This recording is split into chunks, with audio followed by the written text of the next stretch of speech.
ബൈബിളും കൊണ്ട് പുറത്തിറങ്ങി കഴിഞ്ഞാൽ നമ്മളെ അടിച്ചിരിക്കും. നിങ്ങൾക്കൊരു എംപിയും ഇല്ല എന്നുള്ള വിഷമം ഈ കുടിയേറ്റ ജനത മാറ്റിത്തരാം.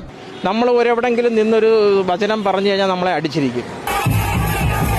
പല സ്ഥലത്തും ഞങ്ങൾക്ക് ഒഫീഷ്യൽ ആയിട്ടുള്ള ചർച്ചിന്റെ ഡ്രസ് ഇട്ടൊന്ന് യാത്ര ചെയ്യാനോ ഏതെങ്കിലും പ്രത്യേകിച്ചും പിള്ളേരുടെ കൂട്ടത്തിൽ നടക്കുവാനോ വളരെ പേടിപ്പിക്കുന്ന സിറ്റുവേഷനാണ്.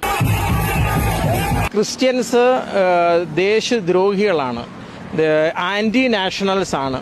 ഇപ്പൊ പുറത്തിറങ്ങി എന്താ സംഭവിക്കുക? ബൈബിളും കൊണ്ട് പുറത്തിറങ്ങി കഴിഞ്ഞാൽ നമ്മളെ അടിച്ചിരിക്കും. പക്ഷെ ഏറ്റവും ദുഃഖകരമായ കാര്യം, ഇത് ഒരു കാരണവുമില്ലാതെ സത്യസന്ധമായിരുന്ന സിസ്റ്റേഴ്സ് ഇപ്പൊ രണ്ടുപേർ ഇത്രയും പ്രായമായവര് 3 ദിവസമായിട്ട് ജയിലിലാണ്. ഇനി അവർക്ക് എന്ന് ബെയിൽ കിട്ടും? അതുവരെ അവരിത് വെറുതെ ഒരു കാരണം ഒരു തെറ്റും ചെയ്യാതെ അവർ innocent people are been prosecuted.